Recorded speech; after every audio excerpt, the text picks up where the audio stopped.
Bismillahirrahmanirrahim. Tempat pertama kita menginjak rumah menuju akhirat. Artinya kita bicara tentang seputar alam kubur.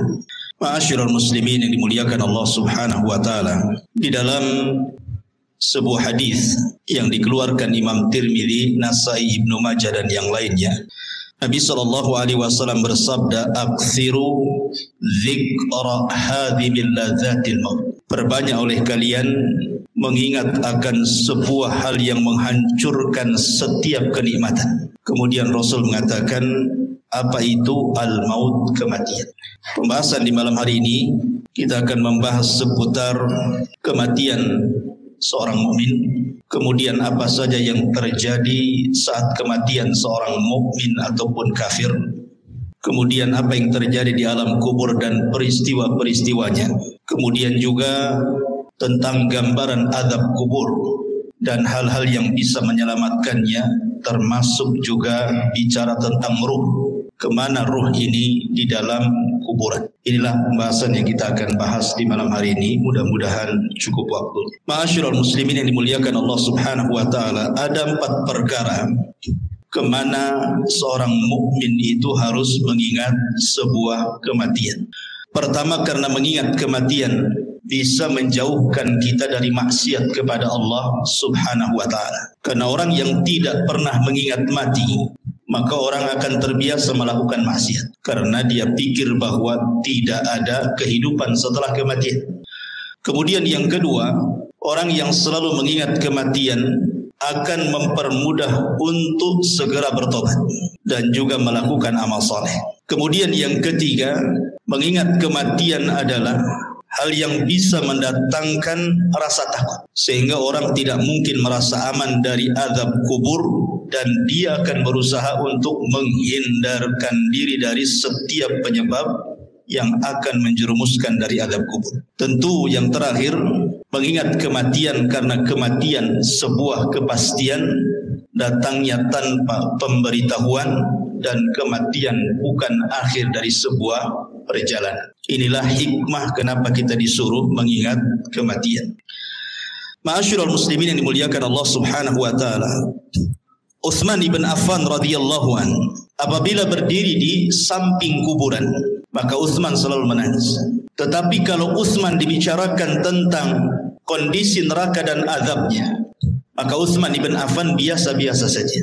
Kemudian ditanyakan kepada Utsman ibn Affan penyebabnya. Kenapa kalau disebut atau melihat kematian dia menangis, tetapi kalau diceritakan tentang akhirat dia biasa saja? Maka jawaban Utsman ibn Affan radhiyallahu an mengutip sabda Nabi sallallahu alaihi wasallam. Kata Nabi sallallahu alaihi wasallam, kata Utsman, "Innal qabra awwalu manazilil akhirah. Fa in naja minhu fama ba'dahu aisaru minhu. Wa illam yanju minhu fama ba'dahu ashaddu minhu." Sesungguhnya kuburan itu, kata Utsman mengutip sabda Nabi, adalah awal tempat seseorang menuju akhirat. Kalau dia selamat di kuburan, maka setelahnya lebih mudah bagi dia. Tetapi kalau dia tidak selamat di dalam kuburan, maka setelahnya akan lebih keras kepada dia. Itulah kenapa kemudian Utsman menangis saat diceritakan soal kematian.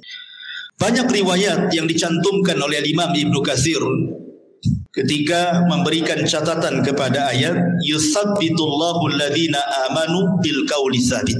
Allah tetapkan jawaban bagi orang-orang yang beriman dengan jawaban yang mantap saat fitnah kubur. Saya akan sebutkan beberapa riwayat yang berkaitan dengan kematian.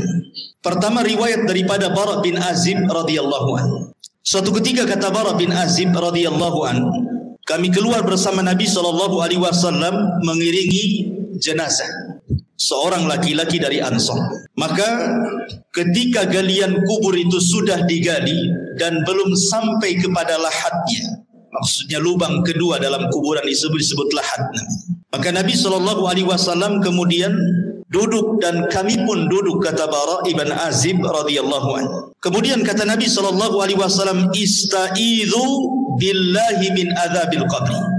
mintalah perlindungan kepada Allah dari azab kubur. Rasul sallallahu alaihi wasallam menyebutnya marrataini aw thalathan, 3 kali. Kemudian Rasul menceritakan tentang ruhnya seorang mukmin. Kata Nabi sallallahu alaihi wasallam, innal abda al-mu'mina idza kana fi inqita'i minad dunya wa ikbali minal akhirati nazala ilaihi malakun minas sama bidul wujuh ka'anna wujuhahumus syamsu. Apabila seorang hamba mukmin, kata Rasul, ketika dia hendak berpisah dari dunia dan menghadap akhirat, maka turun malaikat dari langit yang berwarna sangat putih sekali. Wajah-wajah malaikat ini sangat putih. Dan yang dimaksud malaikat di sini tentu bukan satu malaikat, bukan malakul maut saja, tidak. Tetapi diiringi dengan rusulul maut namanya, pembantu-pembantu malaikat maut.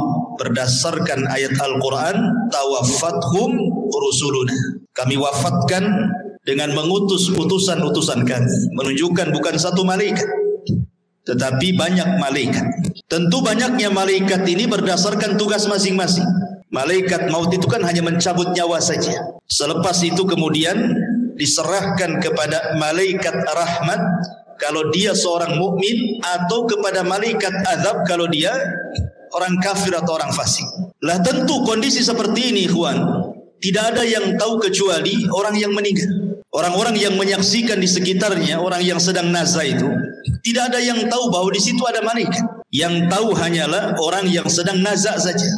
Karena sebagian para ulama ketika menjelaskan apakah orang yang meninggal dunia itu mampu melihat malaikat, sebagian ulama mengatakan ya, mereka akan melihat malakul maut. Dan juga mereka akan diperlihatkan catatannya, walaupun hanya sekilas pandang saja. Catatan selama hidup dia itu dia akan diperlihatkan sekilas saja. Dan itulah kondisi-kondisi menakutkan, sehingga kenapa Rasul mengatakan saat orang seperti ini tidak boleh mengatakan kecuali kebaikan. Dan inilah doa yang paling mustajab bagi orang-orang yang hidup di sekitarnya. Minta kepada Allah agar orang ini dimudahkan kematiannya. Nah setelah itu kemudian kata Nabi SAW, ma'ahum kafanun min akfanil jannati wa hanutun min hanutil jannah. Pembantu-pembantu malaikat maut ini, sebagian mereka membawa kain kafan dari sorga dan juga minyak wangi dari sorga. Hatta yajlisu minhu madal basar, sampai kemudian mereka duduk sejauh mata memandang. Ma'asyiral muslimin yang dimuliakan Allah Subhanahu wa taala, para ulama mengatakan bahwa ketika Allah Subhanahu wa taala mengirim para malaikat untuk mencabut nyawa dan juga menyediakan peralatan-peralatan fardu kifayah seperti kain kafan dan juga wewangian, kalau dia ruhnya seorang mukmin maka akan diutus malaikat yang indah sekali dalam rangka ikraman, memuliakan jasad yang akan dicabut ruhnya itu. Jadi yang diutus itu betul-betul malaikat, bukan malaikat yang menyeramkan, tidak. Makanya Rasul mengatakan bidul wujuh, wajah mereka sangat bercahaya. Kemudian juga a'wanul malakal maut ini, pembantu-pembantu malaikat maut ini, mereka ditugaskan sebagian mereka untuk membisikkan di telinganya. Apa bisikannya?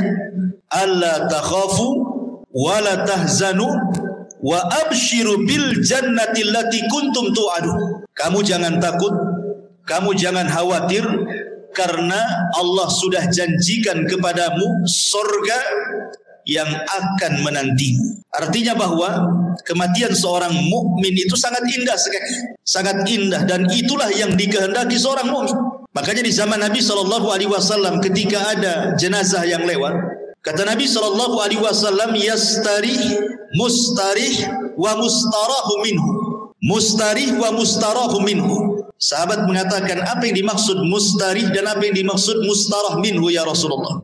Kemudian Rasul menjelaskan, kalau dia hamba yang mukmin maka dia mustarih, artinya dia menuju peristirahatannya. Dia meninggalkan keperitan dunianya, dia meninggalkan kesusahan dunianya, dan itulah yang dikehendaki seorang mukmin. Karena di dunia ini kan lelah kita hidup ini, ikhwan. Banyak masalah, banyak ujian, banyak cobaan. Apabila kemudian dia meninggalkan dunia, artinya dia meninggalkan kelelahan itu. Itu kalau seorang mukmin.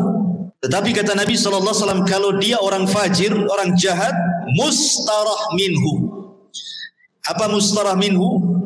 Maksudnya bukan dia yang beristirahat, tetapi orang lain beristirahat dari dia. Orang lain senang dengan kematiannya, orang lain mengutuk kematiannya, mendoakan buruk kematiannya, bahagia dengan kematiannya. Itu maksudnya mustarah minhu itu.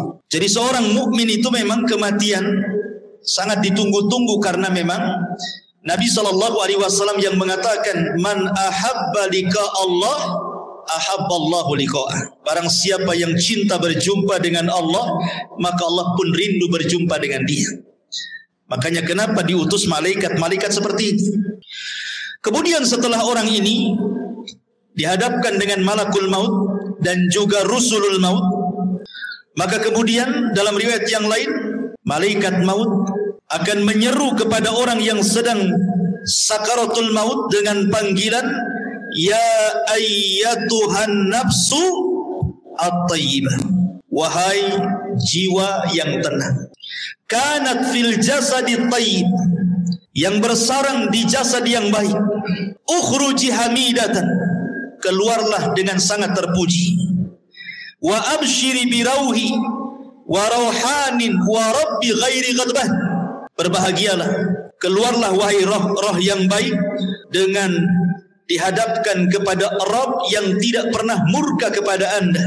Dalam riwayat, marhaban binafsi at-tayyibah, selamat datang jiwa yang sangat baik, ukhruji ila rabbiki radiyatan mardiyah, keluarlah kepada Rabb yang sudah menanti kamu dengan keridhaan.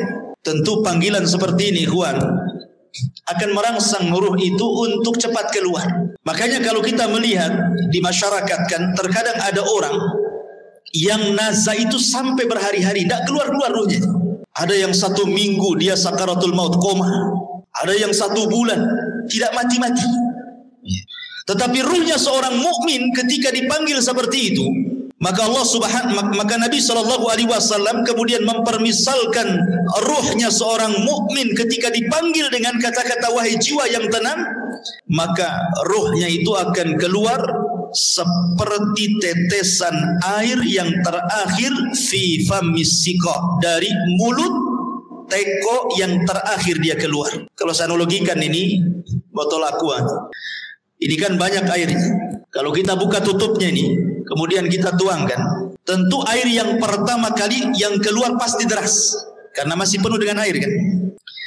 Tapi kalau seandainya air yang dalam botol ini hanya tinggal 1 tetes saja, kemudian kita tuangkan seperti ini, maka air yang 1 tetes itu akan mengalir dengan pelan kan, dengan pelan, kemudian jatuh persis di mulut teko tadi.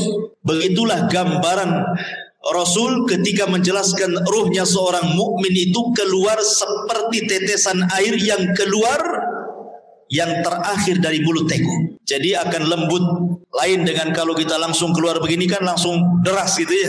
Tapi kalau tetesan yang terakhir kan lembut keluarnya, pelan, tapi pasti kemudian keluar. Begitulah Rasul menggambarkan ruhnya seorang mukmin apabila dicabut oleh Allah lewat para malaikat maut ini. Ma'asyiral muslimin yang dimuliakan Allah Subhanahu wa taala.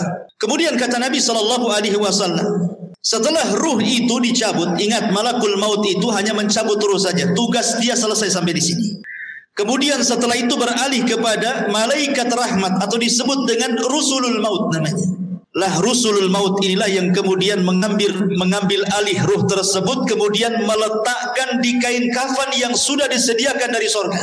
Kemudian wewangian yang semerbak laksana minyak misik dalam riwayat.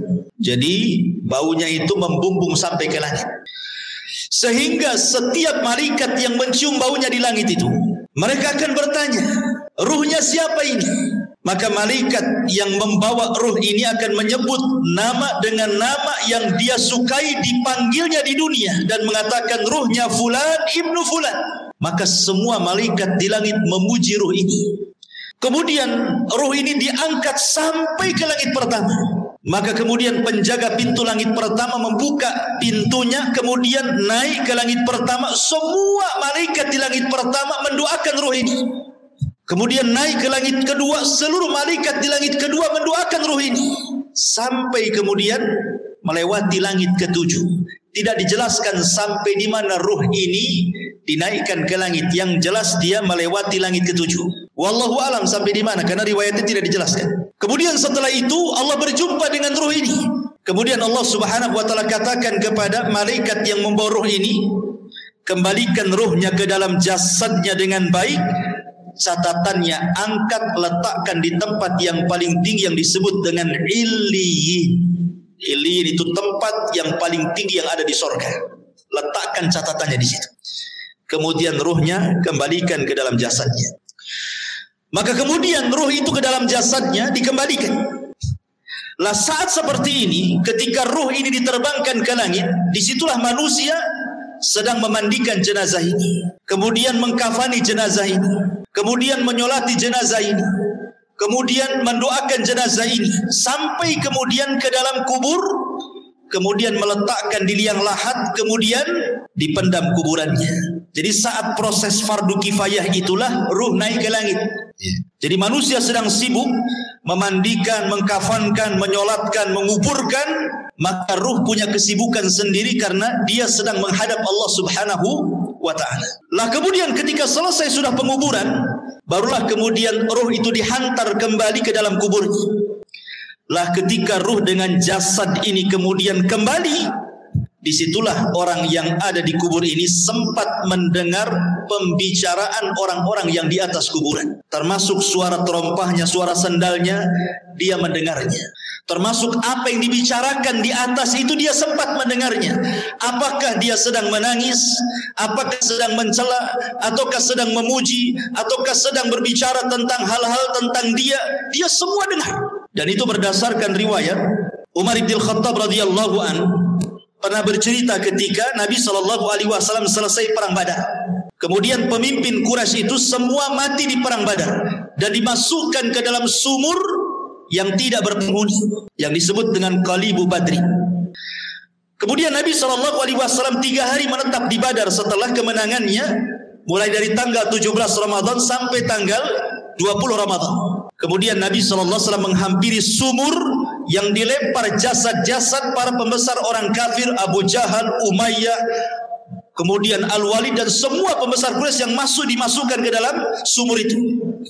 Kemudian Nabi SAW mengatakan dengan menyebut satu persatu namanya, wahai Fulan, wahai Abu Jahal, wahai Uqbah, wahai Umayyah, disebutkan satu-satu tuh. Kemudian Rasul mengatakan, hal wajadtum ma wa'adakum haqqa laqad wajadna ma wa'adana rabbuna haqqa, kata Rasul. Wahai Abu Jahal dan para pembesar Quraisy yang lainnya, apakah kalian sudah mendapatkan yang kalian janjikan ketika kalian berada di dunia?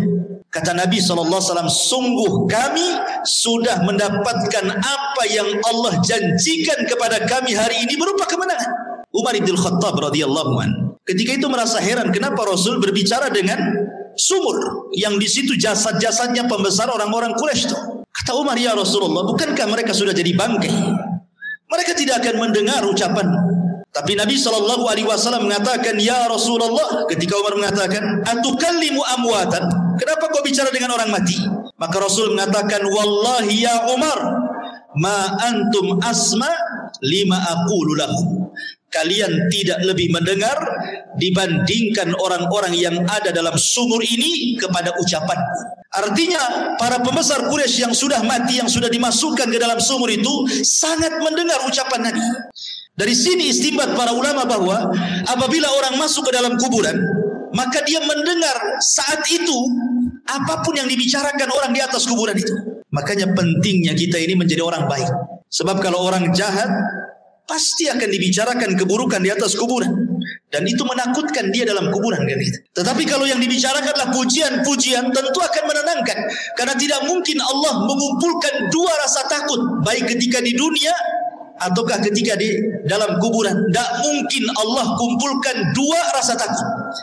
Kalau dia takut di dunia semasa hidupnya, maka dia akan merasa aman di kuburannya. Tapi kalau dia merasa aman di dunia, maka dia akan merasa takut di kuburannya.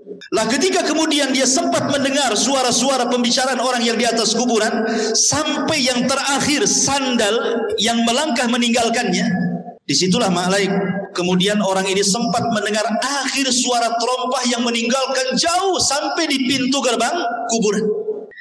Disitulah Allah Subhanahu wa ta'ala kirim amal solehnya.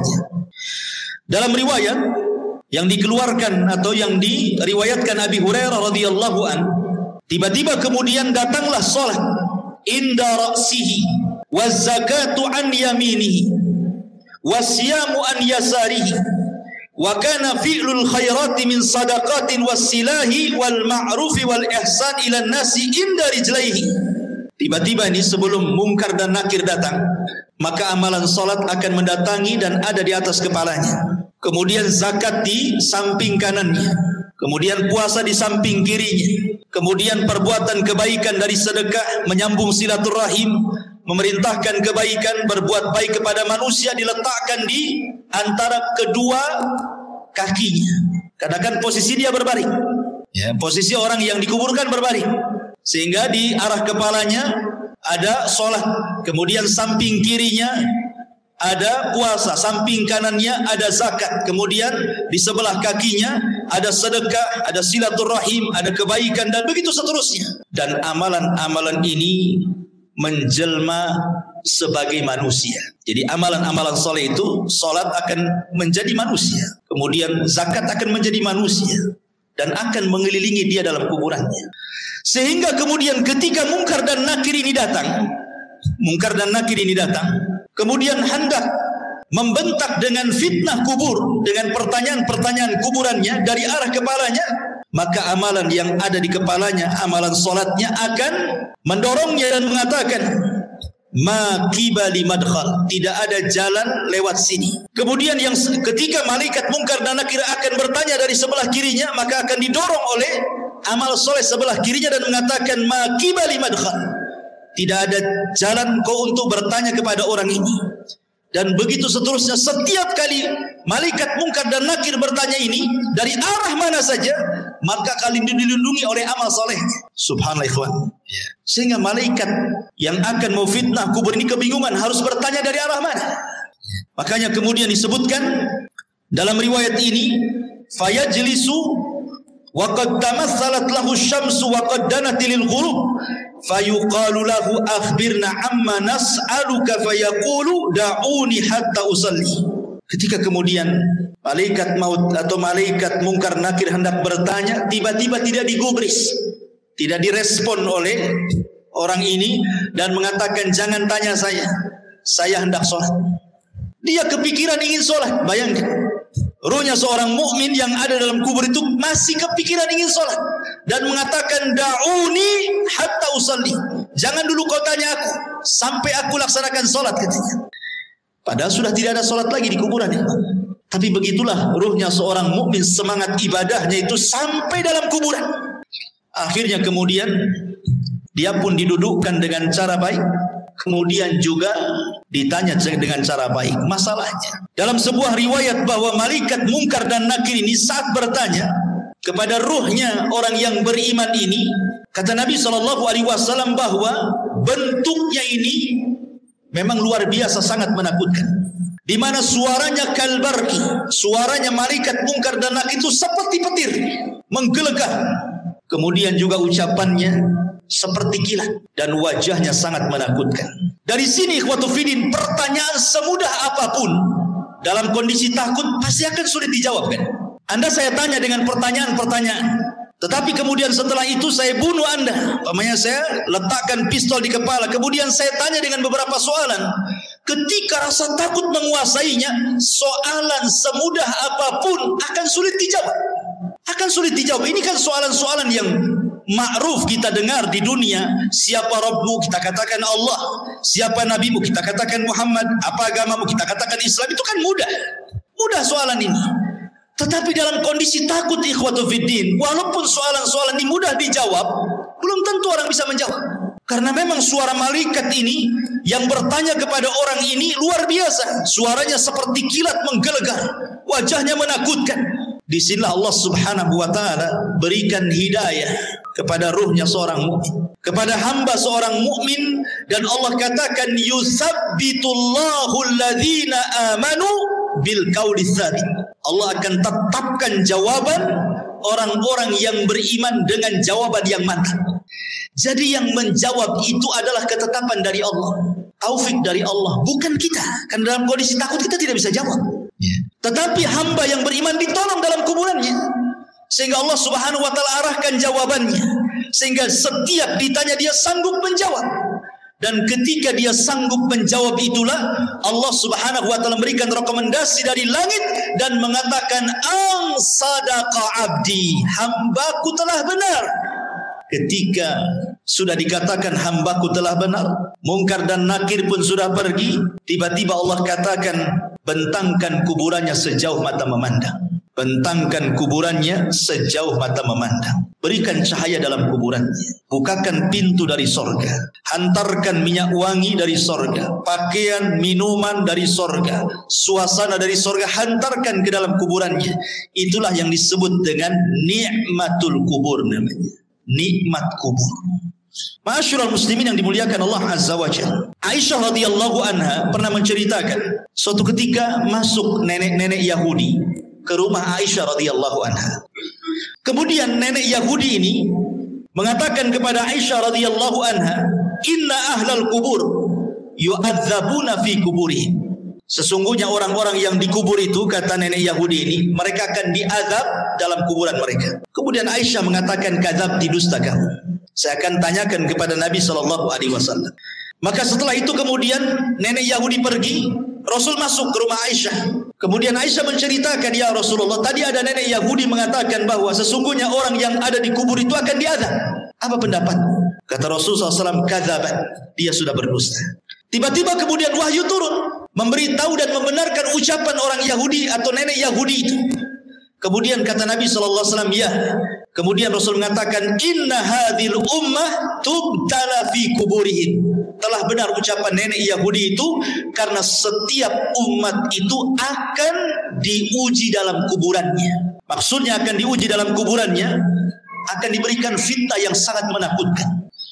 Disinilah Nabi SAW mengatakan bahwa kuburan itu awal tempat seseorang menuju akhirat. Lihat, bayangkan fitnah kubur ini kan menyeramkan, ikhwan. Di mana suara malaikat menggelegar seperti petir, kemudian lisannya seperti kilat, wajahnya menakutkan. Apakah kita sanggup melewati fitnah kubur ini? Makanya saking dahsyatnya fitnah kubur ini, sampai-sampai Nabi SAW memberikan irsyad kepada kita, setiap kita sholat sebelum salam, kita berlindung dari azab kubur. Apa kata Nabi SAW? "Allahumma inni a'udzubika min azabi jahannam wa min azabil qabri." Tidak cukup wa min azabil qabri, wa min fitnatil mahya wal mamat. Dari fitnah kehidupan dan kematian. Fitnah kematian artinya fitnah kubur. Karena sangat mengkhawatirkan. Makanya wajar kalau seandainya Nabi SAW memerintahkan para sahabat saat kemudian menguburkan jenazah, disuruh minta dua perkara. Dan ini sunnah bagi antum yang mengantarkan jenazah ke kuburan. Ini jadi sunnah. Setiap antum mengantarkan jenazah ke kuburan, kemudian menguburkannya dan selesai penguburan, dua doa yang disunnahkan oleh Rasul sebelum antum pulang. Pertama, istaghfiru li akhi. Mintalah kepada Allah ampunan akan dosa saudara kita yang ada di kuburan ini. Yang kedua, minta kepada Allah ketetapan supaya dia sanggup menjawab. Itu saja. Itu sunnah dua, jangan pernah ditinggalkan. Jangan kita hantarkan mayat ke kuburan, setelah dikuburkan kita pulang. Enggak begitu sunnahnya. Tetapi selesai penguburan jangan pulang dulu. Kita dekati kuburan, kemudian kita kepal beberapa tanah kalau kita tidak ikut menguburkan. Kemudian kita letakkan di atas kuburannya. Kemudian kita katakan, "Ya Allah, ampuni orang ini. Ya Allah, tetapkan jawaban orang ini." Kemudian pulang. Itu sunnahnya. Ya. Ma'asyiral muslimin yang dimuliakan Allah Subhanahu wa taala. Kembali kepada hadis Nabi SAW. Kemudian Nabi SAW mengatakan, adapun ruhnya orang fajir, orang jahat, orang kafir, orang fasik, maka kemudian malaikat maut ini akan menyerukan dengan kalimat-kalimat yang sangat menakutkan saat kematiannya. Dia mengatakan, "Ya ayyatuhan nafsul khabithah, kanat fil jasadil khabithi, ukhruji zamimatan wa abshiri bihamimin wa ghassab, Subhanallah. Malaikat maut mengatakan, wahai ruh yang jahat, yang hinggap di jasad yang jelek, keluarlah secara tercela dan habarkanlah dengan neraka yang menyala-nyala dan juga dengan nanah penduduk neraka. Coba bayangkan panggilannya.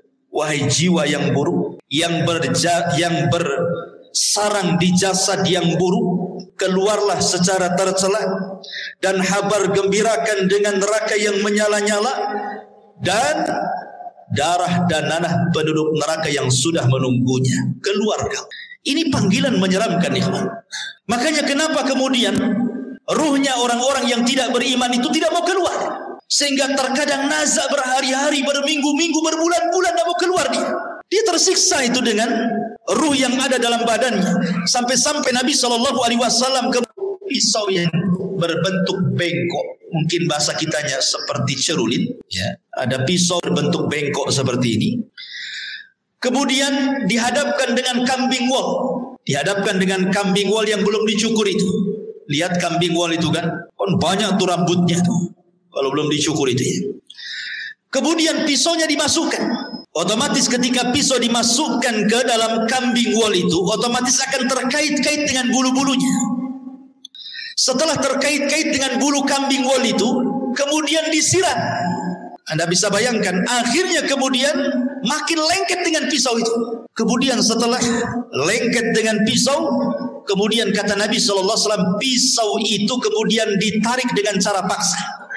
Kira-kira apa yang terjadi? Akan merontokkan setiap bulu-bulu kambing wol itu. Maknanya ketika ruhnya orang fasik, orang fajir, orang kafir dicabut itu, maka akan merontokkan seluruh persendiannya, seluruh tulang-tulangnya, dan dia akan menjerit. Tidak ada yang tahu rasa sakitnya kecuali Allah, dan jeritannya tidak ada yang mendengar kecuali binatang. Manusia tidak dengar, tetapi para binatang tahu, dan tidak ada yang bisa merasakan rasa sakit seperti itu kecuali Allah yang tahu rasa sakitnya. Jangan lagi orang fasik, ikhwan, orang yang beriman saja. Kata Nabi SAW, wa inna fil al-mauti la saqarat. Dalam kematian itu kan ada keperitan, ada rasa sakit. Setiap orang pasti merasakannya. Nabi saja merasakannya. Tetapi rasa sakit yang diderita seorang mukmin saat kematian itu adalah, boleh jadi itu akhir penggugur dosa dia. Tapi rasa sakit yang diderita orang fajir, orang fasik, orang kafir, boleh jadi itu awal azab saat kematiannya. Masyarul muslimin yang dimuliakan Allah Azza wa Jalla. Kemudian setelah itu ruh itu keluar, apa yang terjadi? Kata Nabi SAW, maka dia sudah disediakan kain kafan dari neraka. Kain kafan dari neraka itu. Artinya ini bukan kain kafan biasa. Kain kafan yang penuh dengan api, dengan bau busuk penduduk neraka yang melambung ke langit. Ketika para malaikat itu mencium baunya, semua membencinya, semua mengutuk dan melaknatnya. Ini ruhnya siapa? Bau sekali. Tidak ada yang memuji ruh ini. Sehingga ketika betul-betul Rasulul Maut ini mengangkat ruh itu dalam kain kafan di neraka sampai membumbung ke langit, apa yang terjadi? Tidak ada satupun pintu langit yang mau dibuka. Lihat bahasa Al-Quran. Allah Subhanahu wa ta'ala mengatakan dalam surah Al-A'raf ayat 40, la tufattahu lahum abwabus sama wa la yadkhulunal jannah hatta yalijal jamalu fi sammil khiyam. Pintu-pintu langit tidak ada yang dibuka, satu pun. Bahkan mereka tidak akan masuk ke dalam sorga sampai ada cerita unta masuk ke lubang jarum. Bagaimana mungkin unta yang sangat besar masuk ke lubang jarum? Lubang jarum itu kecil, unta itu besar. Artinya bahwa selubang jarum pun pintu langit itu tidak akan dibuka, dan dia tidak akan menembus walaupun hanya langit pertama. Kemudian setelah itu Allah Subhanahu wa ta'ala hanya berfirman kepada ruh yang jelek ini dan mengatakan, letakkan catatannya fi sijin. Sijin ini tempat di bawah dasar bumi. Kenapa tidak diletakkan di lapisan bumi pertama, kedua, ketiga sampai ketujuh? Sebagian ulama mengatakan bumi menolak catatan amalnya. Bumi saja menolak. Di mana lapisan bumi pertama menolak untuk diletakkan catatannya. Kemudian turun lagi ke lapisan kedua, menolak juga. Lapisan ketiga menolak juga, sampai lapisan bumi yang terakhir menolak juga. Ketika kemudian ditolak, akhirnya diletakkan di mana catatan itu? Di sijin, ya, di dasar bumi yang paling dalam. La haula wala quwata illa billah. Kemudian kata Allah Subhanahu wa taala dalam Al-Qur'an, "Wa man yusyrik billahi faka'annama kharra minas sama' fatakhtafuhu at-tayru aw tahwi bihi ar-rih fi makanin sahih." Maka ruhnya akan dijatuhkan, tidak dihantar malaikat, sehingga ruh itu seperti terbang yang disambar burung ataupun dihempaskan dengan angin, sehingga ketika ruh ini kembali ke dalam jasadnya seperti orang yang jatuh dari ketinggian. Begitulah rasanya. Anda bisa bayangkan, Anda jatuh dari atas ketinggian 20-30 meter saja, rasanya luar biasa sakit. Itulah yang akan dirasakan oleh ruhnya orang jahat ketika dilempar dari langit kemudian menyatu lagi dengan jasadnya. Apa yang terjadi ketika itu? Kalau dia memang amalan solehnya mungkin kurang, dia sholat tapi mungkin jarang-jarang, atau mungkin sholatnya asal-asalan, datang itu amalan-amalan sholat dia, atau mungkin amalan-amalan yang lainnya, tetapi sosoknya menjadi orang lemah, tidak bisa kemudian menolak malaikat mungkar dan nakir yang akan menghajar dengan pertanyaannya, tidak sanggup menolak. Lain kalau dia seorang yang beriman, maka amal solehnya akan menolak dia, sehingga akan sulit kemudian mungkar dan nakir mendekatinya. Tetapi kalau dia amal solehnya mungkin ringan saja, dia sholat kadang tidak, dia akan datang amal-amal yang lainnya, tetapi tidak bisa melindunginya. Sehingga dengan mudah mungkar dan nakir itu dalam kondisi sudul wujuh, kata Rasul, sangat buruk sekali wajahnya, hitam kelam, kemudian membentak dengan suara petir, dengan suara kilat, menakutkan, sehingga ketika ditanya, man rabbuk, siapa Rabbmu, wa ma nabiyuk, siapa nabimu, wa ma dinuk, apa agamamu, pertanyaan ini ringan, tapi karena ketakutan yang bersangatan, dia pun tidak bisa menjawab dan mengatakan, wallahi la adri aqulu kama qala an-nas wa fa'altu kama fa'ala an-nas. Aku tidak tahu. Aku mendengar, pernah mendengar apa yang diucapkan manusia seperti itu. Dia tidak bisa menjawab. Ketika dia tidak bisa menjawab berkali-kali apa yang terjadi, maka Allah Subhanahu wa taala akan mengirim penyeru dari langit dan mengatakan, "An-kadzaba 'abdi, hambaku telah berdusta."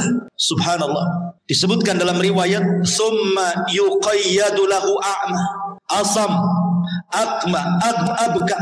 Didatangkan kepadanya orang yang buta, orang yang tuli, orang yang bisu, wa fiyadihi mirzabatun, di tangannya ada gada yang sangat besar, lau dzuriba biha jabalun lakana turaba.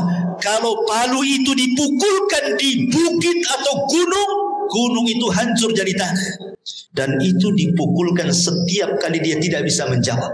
Tidak bisa menjawab, dipukul. Tidak bisa menjawab, dipukul. Yang kalau dipukulkan, lau dzuriba biha jabalun, kata Rasul, kalau pukulan itu diletakkan di gunung batu, lakana turaba, gunung itu akan menjadi turab, tanah, hancur berantakan. Bagaimana kalau dipukulkan kepada manusia? Mengerikan, ikhwatu fiddin yang dimuliakan Allah Azza wa Jalla. Maka ketika itu kemudian Allah Subhanahu wa taala katakan, sempitkan kuburannya sesempit-sempitnya. Kemudian bukakan pintu neraka kepadanya. Hantarkan hembusan-hembusan panah dari neraka ke dalam kuburannya. Kemudian dia pun mendapatkan azab kubur yang nanti saya akan jelaskan seperti apa azabnya. Tapi kita kembali kepada pembahasan awal ruhnya seorang mukmin. Ma'asyiral muslimin yang dimuliakan Allah Azza wa Jalla, ketika ruhnya seorang mukmin sudah selesai dari fitnah kubur, maka Nabi SAW menjelaskan, fayuqalu lahu umdhur ila maq'adika minan nar. Tiba-tiba ketika dia sedang duduk selesai dari fitnah kubur, tiba-tiba dibentangkan di sebelah kirinya gambaran neraka yang sedang menyala-nyala. Diperlihatkan neraka. Kemudian dikatakan, umdhur, lihatlah, ila maq'adika minan nar, tempatmu di neraka itu. Kemudian qad abdalakallahu bihi maq'adan minal jannah. Tapi tenang, tempatmu bukan di sana. Kemudian sebelah kanannya digambarkan gambaran sorga dan dikatakan tempatmu di sini. Dalam riwayat, maka kemudian malaikat ini mengatakan, lihatlah tempat dudukmu di neraka, in asaita, kalau engkau bermaksiat, itulah tempat dudukmu. Tapi karena engkau yang beriman, maka tempat dudukmu bukan di sana. kemudian tempat dudukmu di sini. Ketika dia melihat bagaimana surga dengan gambaran keindahannya diperlihatkan itu dalam kuburan itu, apa yang terjadi? Maka dia langsung berteriak dan mengatakan, Ya Rabb, akimisah, ya Rabb, tegakkan kiamat, supaya aku bisa kembali ke istana dan keluarga. Tetapi Allah Subhanahu wa taala mengatakan, belum, kiamat masih panjang. Dalam riwayat yang lain, nim naumatal arush, sebaiknya kau tidur seperti tidurnya pengantin baru. Sehingga ketika dia terbangun seolah-olah dia tidur zuhur dan bangun asar, kiamat sudah dibangkitkan. Artinya kehidupan kuburan tidak akan terasa walaupun zaman berlalu. Anggaplah mungkin zaman dulu, zaman Nuh, orang-orang yang beriman itu meninggal dunia, sampai hari ini kan kiamat belum dikiamat-kiamatkan. Bagaimana kehidupan mereka? Rupanya mereka ditidurkan oleh Allah di atas kenikmatan yang disebut dengan nikmat kubur. Karena ruh mereka diberikan nikmat oleh Allah. Nanti ada pembahasan kemana ruhnya orang yang beriman dalam kuburan ini. Tapi jasadnya dikuburkan. Ya. Mereka tidak akan merasakan, sehingga ketika kiamat dibangkitkan baru dia tertidur. Terbangun dari tidurnya seolah-olah hanya setengah hari saja, mulai zuhur sampai asar dia tidur, kemudian dia terbangun. Rupanya Israfil sudah menyiapkan sangkakalanya untuk meniup sangkakala pertama kiamat, kehancuran alam semesta pertama dibangkitkan. Ma'asyiral muslimin yang dimuliakan Allah Subhanahu wa taala. Kemudian setelah orang yang beriman mendapatkan nikmat kubur dan orang-orang fajir dan fasik mendapatkan azab kubur, di sana ada peristiwa yang tidak mungkin orang lepas. Apakah dia mukmin? Apakah dia kafir? Apakah dia fasik? Apakah dia fajir? Apakah dia sahabat Nabi ataukah bukan sahabat Nabi? Ada peristiwa yang tidak bisa lepas dari manusia. Apa itu? Himpitan kuburan. Semua manusia akan dihimpit dalam kuburnya, tidak akan selamat. Mau bayi sekalipun yang belum punya dosa tetap akan dapat himpitan kuburan. Bahkan sahabat Nabi sekelas Sa'ad ibn Mu'adz, yang satu kabilah Aus masuk Islam karena dia. Kemudian saat kematiannya 70.000 malaikat tidak pernah turun dari langit, turun pula ke bumi untuk ikut memandikan jenazahnya. Tapi Rasul mengatakan, kalau ada orang yang selamat dari himpitan kubur, Sa'adlah orangnya. Tapi Sa'ad pun tidak selamat. Bayangkan, himpitan kubur tidak akan menyelamatkan siapapun. Mau sahabat Nabi atau bukan sahabat Nabi, mau orang yang beriman atau orang kafir, semua akan merasakan himpitan kuburan ini. Tapi sebagian para ulama membahas, tentu akan ada perbedaan himpitan bagi orang yang beriman dengan himpitan bagi orang kafir atau fasik. Sebagian ulama mengatakan, adapun himpitan bagi orang yang beriman itu seperti ibu memeluk anaknya. Rasa kasih sayang seorang ibu kepada anaknya, seperti itulah bumi ketika menghimpit, laksana seorang ibu memeluk anaknya. Karena kita ini dari tanah dan akan kembali kepada tanah. Jadi tanah itu seperti ibu bagi kita. Sehingga ketika himpitan tanah itu menghimpit setiap jasad orang yang beriman, maka tidak akan merasakan rasa sakit sedikit pun, karena itu bentuk sayang seorang ibu kepada anak. Tetapi kalau yang dihimpit itu orang kafir, orang fasik, orang fajir, orang jahat, maka dia akan merasakan sakit yang luar biasa. Dia akan menjerit-jerit. Semua tidak ada yang mendengar kecuali binatang jeritannya, karena akan mematahkan semua tulang, persendian dan begitu seterusnya.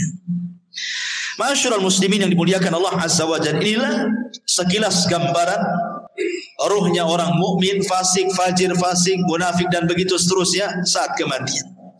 Kita masuk pada pembahasan yang kedua tentang macam-macam azab kubur. Ma'asyiral muslimin yang dimuliakan Allah Azza wa Jalla, azab kubur itu adalah sebuah hal yang wajib kita imani.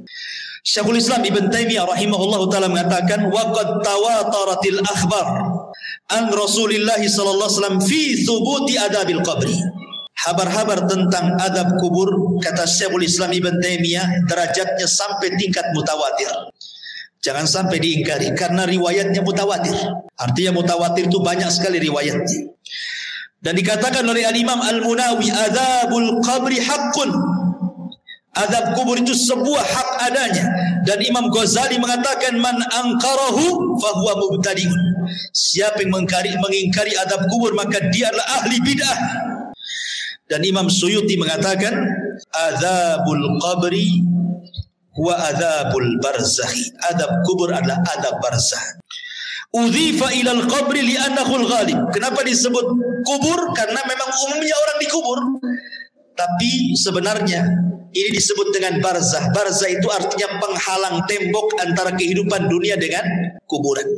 Makanya tidak akan bisa orang itu mengintip kehidupan kuburan. Kenapa? Karena ada barzah, tembok yang menghalangi antara kita dengan mereka. Walaupun Anda pasang CCTV sekalipun, kita letakkan CCTV dalam kuburannya, maka kita tidak akan mampu melihat mungkar, nakir, peristiwa apapun yang ada di kuburannya. Ingat, karena ada barzah tadi. Barzah itu penghalang antara kehidupan kita di atas bumi dengan kehidupan di bawah bumi.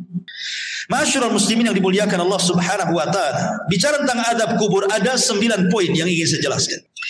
Yang pertama, tadi sudah dijelaskan dalam riwayat yang kita sudah lalui penjelasannya, adz-dzarbu bimitraqatin min hadidin. Pertama, pukulan dengan palu dari besi yang bisa menghancurkan gunung. Dan itu berdasarkan hadis Anas ibn Malik radhiyallahu anhu yang dikeluarkan Imam Bukhari, di mana disebutkan bahwa fayasihu sayhatan yasmauha man yalihi illa tsaqalaini. Ketika dia dipukul dengan palu itu, tidak ada manusia atau jin yang mendengarnya kecuali makhluk dari selain keduanya. Artinya jin dan manusia tidak bisa mendengar jeritannya. Yang bisa mendengar hanyalah binatang-binatang itu. Binatang mendengar jeritan kita, tetapi manusia dan jin tidak bisa mendengarnya. Kemudian yang kedua, yufrashu lahu qabruhu naran wa yulbasu naran wa yuftahu lahu babu ila nar wa yudayyaku alaihi qabruhu wa yudrabu bimitraqatin azimatin law dhuriba biha jabalun la sarat turaban wa yubashshiru bil adabi fil akhirah.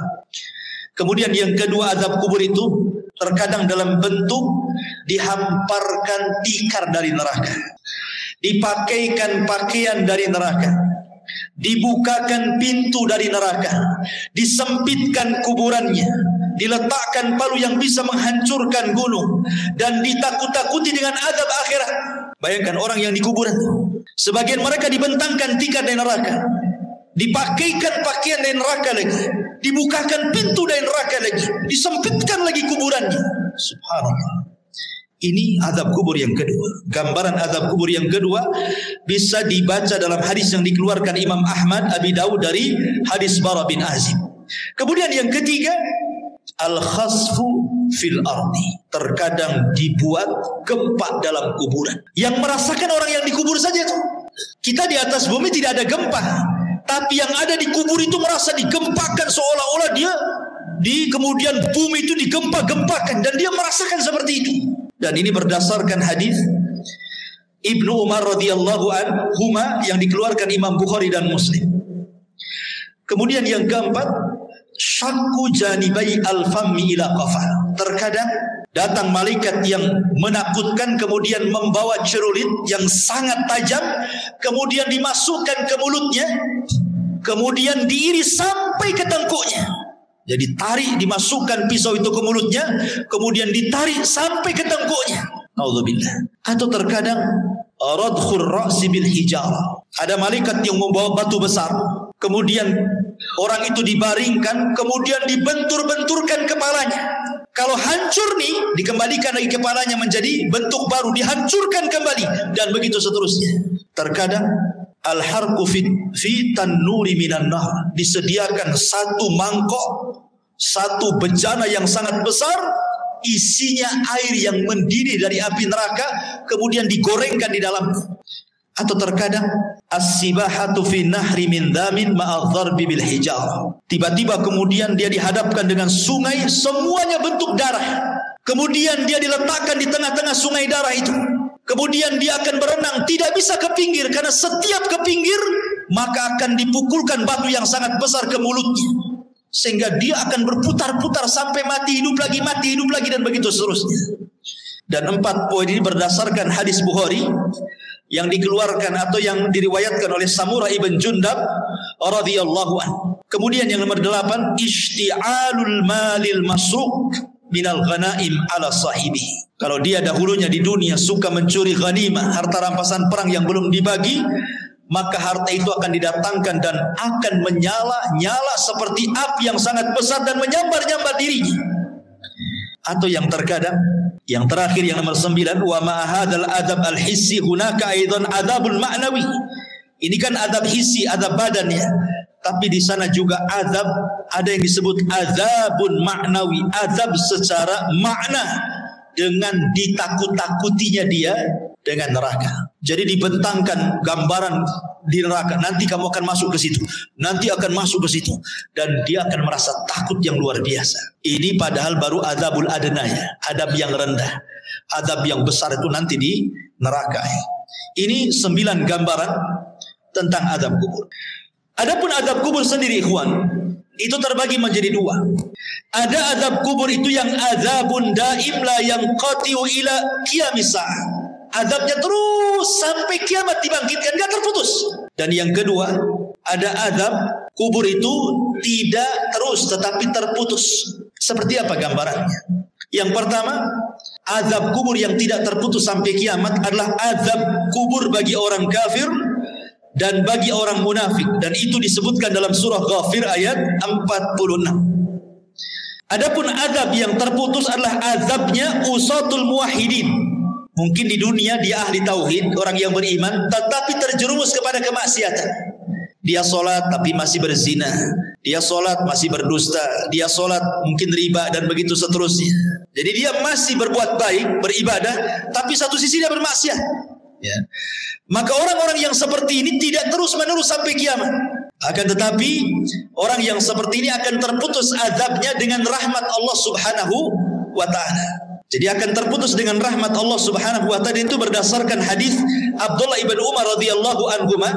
Nabi mengatakan, "Inna ahadakum idza mata urida alaihi maq'aduhu bil ghadati wal 'ashi. In kana min ahlil jannah famin ahlil jannah wa in kana min ahlin nar famin ahlin nar yuqalu hadza maq'aduka hatta yab'atsaka Allahu ilaihi yaumal qiyamah." Kata Nabi SAW, sungguhnya salah seorang di antara kalian apabila mati maka akan ditampakkan tempat duduknya siang dan malam. Kalau dia termasuk penduduk sorga, maka dia akan menjadi penduduk sorga. Kalau dia termasuk penduduk neraka, maka selamanya dia akan diazab sampai kiamat dibangkitkan. Artinya kalau orang beriman, ya akan diazab, tetapi ada akhirnya, terputus. Mungkin dengan rahmat dan kasih sayang Allah Subhanahu wa taala. Tapi kalau dia orang kafir, orang munafik, maka tidak akan terputus. Kemudian pembahasan yang keempat tentang apa penyebab azab kubur. Penyebab azab kubur yang paling dominan adalah an-namimah, orang yang suka mengadu domba. Wa adamu tanazzuh minal baul, dan tidak perhatian dengan kebersihan hadas. Dia kencing sembarang. Kan banyak tuh orang yang kencing-kencing sembarang, ya, tidak cebok gitu ya, tidak jelas ceboknya. Dan ini berdasarkan hadis Nabi SAW dari Abdullah ibn Abbas radhiyallahu anhuma. Jadi Nabi SAW ketika itu lewat di 2 kuburan, dua-duanya sedang diazab. Kemudian Rasul mengambil pelepah kurma, kemudian dibelah 2, kemudian ditancapkan di 2 kuburan. Kemudian Rasul mengatakan, mudah-mudahan dengan 2 pelepah kurma yang belum kering ini bisa meringankan azabnya. Kemudian sahabat mengatakan, kenapa orang itu diazab wahai Rasul? Kata Rasul, yang satu karena dia namimah, suka mengadu domba. Yang satu karena tidak pernah bersih apabila membersihkan hadas. Ini 2 poin. Yang ketiga, ghibah. Orang yang suka menggibah. Dan ini berdasarkan hadis yang dikeluarkan Imam Ahmad dan juga At-Tabrani dengan sanad yang sahih dari hadis Abi Bakrah. Bahwa Nabi SAW mengatakan salah satunya adalah yang menjadikan penyebab azab kubur adalah ghibah.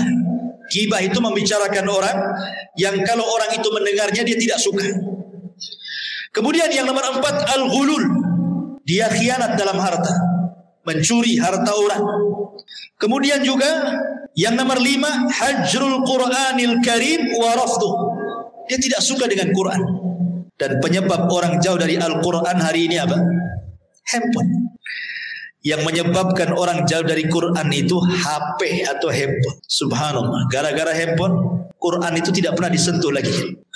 Alasannya sudah ada aplikasi Al-Quran di dalam handphone. Saya nggak yakin Nggak yakin orang punya handphone itu ada aplikasi Quran kecuali download kan. Harusnya yang pertama kali kalau antum beli handphone itu yang di download itu Quran kan. Harusnya yang pertama kan. Tapi enggak, yang pertama di download apa? Facebook dulu, YouTube dulu, Instagram dulu kan begitu ya. Quran itu belakangan kalau butuh saja. Padahal harusnya yang pertama itu. Subhanallah ya. Sekarang ini banyak orang yang mengeser hal-hal yang baik, tetapi hanya sekedar copy paste, kemudian pemberitahuan ibadah kepada manusia lewat medsos, tapi dia sendiri malas ibadah kan? Malas. Bahkan orang yang ibadah saja sekarang diberitahu. Kalau dulu orang sholat malam, tidak ada yang memberitahu dia sedang sholat malam kan? Sekarang dia kasih tahu orang. Kalau dia sedang sholat malam itu dia kasih tahu orang dengan cara apa? Ya nulis status lah di Facebook. Ya mudah-mudahan ada yang bangun jam sekian. Maksudnya itu ingin ngasih tahu bahwa dia bangun. Cuman ngasih tahu saja. Sholat kan gitu. Seolah-olah dia sedang sholat, orang tidak kan begitu. Ini kan ria juga. Apa bedanya kan begitu? Sekarang ini semua itu memang banyak orang yang baik mengeser kebaikan, tapi hanya di-share saja. Orang yang mengeser sendiri tidak pernah mengamalkan kebaikan yang di-share-nya kan. Lalu apa faedahnya ikhwatu fiddin muliakan Allah Azza wa Jalla? Makanya di sini ikhwatu fiddin bahwa tantangan yang paling berat ketika orang jauh dari Quran itu adalah handphone. Handphone ini tidak bisa lepas dari kita. Tidur saja wajib di sampingnya. Kalau bisa itu sekarang ada power bank itu wajib di sampingnya. Gak perlu lagi dicopkan, sudah ada di bawah bantal. Bangun saja itu yang dibaca. Kira-kira ada apa nih? Kemudian kalaupun dia, sekarang kan tidak ada orang dengar televisi kan, atau melihat televisi, jarang. Orang sekarang pegang handphone, di mobil pegang handphone, di pekerjaan tinggal handphone. Kalau hilang handphonenya, itu kayaknya hilang dunia dari dia. Ya kan? Kalau dompet ketinggalan, gampang lah nanti. Tapi kalau handphone ketinggalan, pulang diambil. Sampai seperti itunya. Jadi ini salah satunya adalah hajrul Quran, meninggalkan Quran. Termasuk juga an-naumu anis salatil maktubah. Orang yang sengaja tidur ketika datang waktu salat. Dan itu berdasarkan riwayat yang dikeluarkan ataupun dari sahabat Samurah ibn Jundab radhiyallahu an, Nabi sallallahu alaihi wasallam mengatakan, ammal ladzi yuslagu ra'suhu bil hajar fa innahu ya'khudul Qur'an fayarfadhuhu wa yanamu anis salatil maktubah. Jadi ketika Rasul menjelaskan di kuburan itu ada malaikat yang membawa batu, kemudian ada yang terlentang, kemudian dibenturkan kepalanya sampai hancur. Kemudian malaikat ini pergi hendak mencari batu yang lain. Kemudian ketika datang batunya yang baru, rupanya kepalanya sudah kembali menjadi normal. Dibenturkan lagi, kemudian cari batu lagi, dan begitu seterusnya. Kemudian Rasul menjelaskan bahwa adapun kenapa adab orang ini seperti ini. Pertama, karena dia tidak pernah membaca Quran. Yang kedua, karena dia tidur saat datang waktu sholat. Nah ini yang keenam. Kemudian yang ketujuh, al-kadhib, orang yang suka berdusta. Dan sekarang dusta ini paling mudah dilakukan dengan medsos. Sekali lagi kembali ke medsos. Apalagi musim politik. Hari-hari musim politik ini jangan nge-share asal-asalan. Karena terkadang untuk menjatuhkan lawan, terkadang menyebarkan berita hoax. Kita tidak tahu. Ya, contoh umpamanya akhir-akhir ini kita mendengar Saudi Arabia mengadakan pesta itu. Hollywood itu apa itu ya? Pesta hantu. Hoax, Iwan. Tidak ada itu cerita kayak gitu. Dari mana? Itu hoax yang disebarkan untuk menjelek-jelekan negara sana kan itu. Itu kan sedang membuka festival apa? Ya, ceritanya begitu. Ya, memang dia membuka semacam wahana wisata. Kemudian di situ ada hantu-hantuan. Mungkin ada orang sana yang berpenampilan seperti itu. Kemudian disebar seolah-olah Saudi mengadakan acara seperti itu. Ikhwatu fiddin muliakan Allah Azza wa Jalla. Nah, berita-berita seperti ini, kalau kita hanya melihat YouTube saja, seolah benar kan? Ya. Ini berita hoax. Kadang-kadang kita mudah terpancing dengan berita-berita seperti ini. Hanya karena melihat YouTube saja kan? Nah, ini hati-hati. Ya.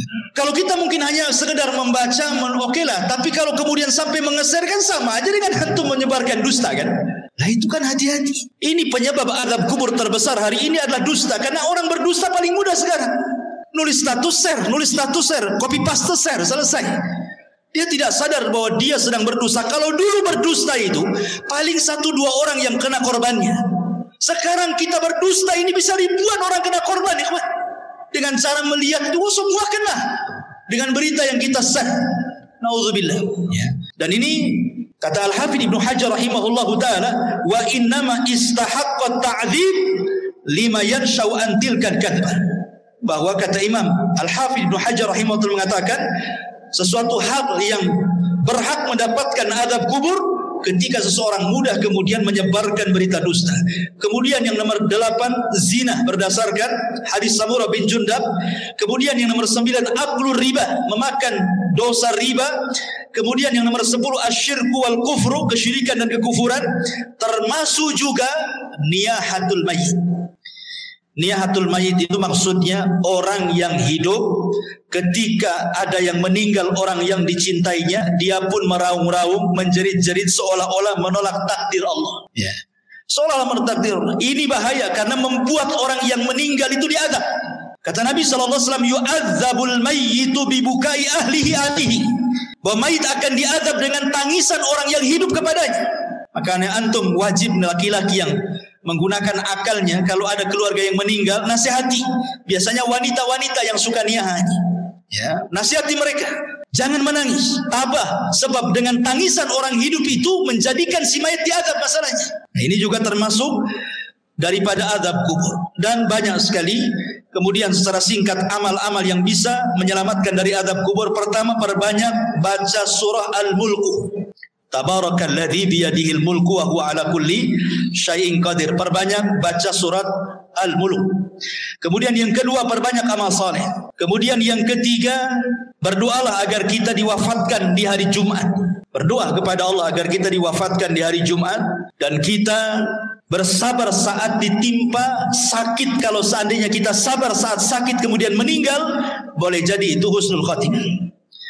Karena saat-saat orang sakit itu biasanya setan lebih dekat dibandingkan saat dia sembuh. Ingat, orang sakit itu lebih dekat dengan setan dibandingkan dengan Allah. Karena biasanya kalau orang sakit, ikhwan, apalagi kalau sudah bertahun, itu biasanya mudah putus asa. Terkadang di antara mereka lah sudah lebih mati saja daripada nyusahkan orang hidup, ya. Atau terkadang menolak takdir, kenapa saya terus yang sakit, kenapa kok gak disembuh-sembuhkan. Kemudian bayangannya macam-macam, akhirnya malas ibadah, ya. Kemudian juga istiqomah, dan istiqomah ini berat, ya, tetapi inilah yang bisa menyelamatkan dari azab kubur. Kemudian juga al-mautu bimurabitan fi sabilillah, kematian saat menjaga perbatasan saat jihad. Kemudian juga yang paling penting berdoa kepada Allah Subhanahu wa taala dan senantiasa mengamalkan ketakwaan kepada Allah, dan yang paling penting lagi menjauhi sebab-sebab azab kubur yang tadi saya sebutkan tadi, ya, dusta, namimah dan begitu seterusnya. Tapi pembahasan yang terakhir bicara tentang ruh. Kemana ruh saat manusia sudah selesai pertanyaan mungkar dan nakir, artinya selesai fitnah kubur, berarti masuk ke nikmat dan azab kubur, kan itu. Kemana ruh ini saat nikmat ataupun azab kubur? Baik, masyaallah muslimin yang dimuliakan Allah Subhanahu wa taala. Al-Imam Ibnu Qayyim rahimahullahu taala, beliau mengatakan dalam kitabnya Ar-Ruh, pembahasan di mana ruh ini. Pertama kita akan bagi tentang ruh ini. Ruh para nabi. Pertama, ruh para nabi. Ruh para nabi tentu berada fi a'lal illiyin, berada di tempat yang paling tinggi yang disebut dengan rafiqil a'la. Karena Nabi SAW ketika meninggal dunia, kemudian malaikat maut mengatakan kepada Nabi dua pilihan, apakah engkau mau hidup terus di dunia dengan kegemilangan kemenangan yang sudah diraih, ataukah mau menyusul teman-temannya di tempat yang paling tinggi di surga? Maka Rasul mengatakan, Allahumma ila rafiqil a'la, saya memilih ke tempat yang paling tinggi di surga. Jadi ruhnya para nabi berada di rafiqil a'la. Kemudian yang kedua, arwahus syuhada, ruhnya para syuhada, orang-orang yang mati syahid.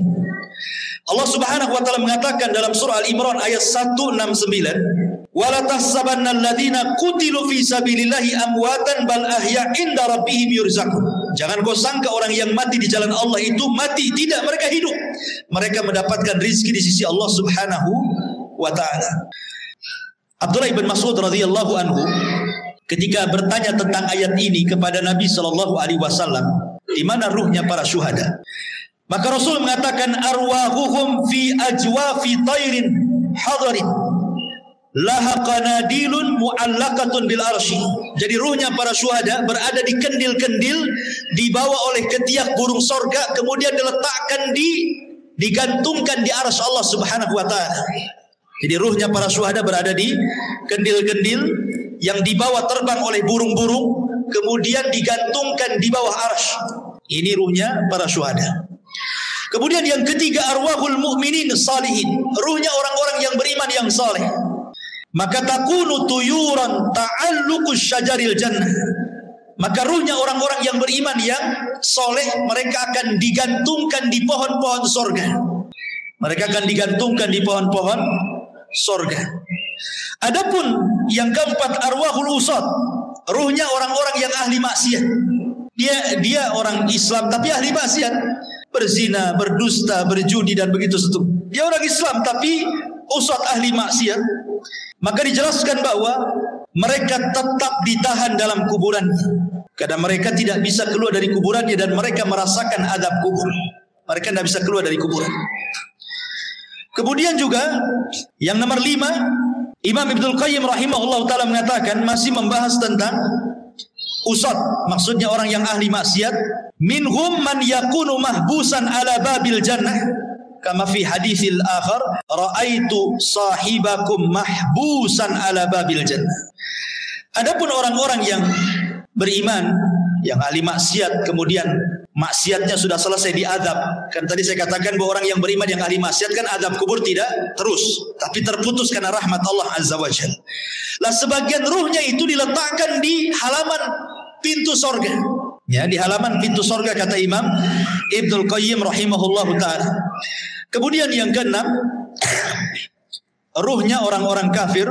Tentu ruhnya orang-orang kafir, mereka diazab dan tidak bisa keluar dari kuburan, dan mereka akan bolak-balik masuk neraka. Tetapi sekali lagi ikhwatu fiddin muliakan Allah Azza wa Jalla, keterangan para ulama seperti ini tidak bisa kita katakan dengan jazam, dengan tegas, karena soal ruh itu kan tidak ada yang tahu kecuali. Makanya Al-Imam Ibnul Qayyim rahimahullahu ta'ala ketika Al-Imam Ibnu Utsaimin rahimahullahu ta'ala ketika ditanya tentang ruh ini, maka beliau mengatakan ruh itu urusan Allah Subhanahu wa ta'ala, dan ini adalah perkara gaib, kita tidak bisa menetapkan kecuali dengan dalil. Ini kan hanya ijtihad para ulama saja seperti ini. Tetapi hakikatnya ruh di kuburan itu di mana? Wallahu a'lam.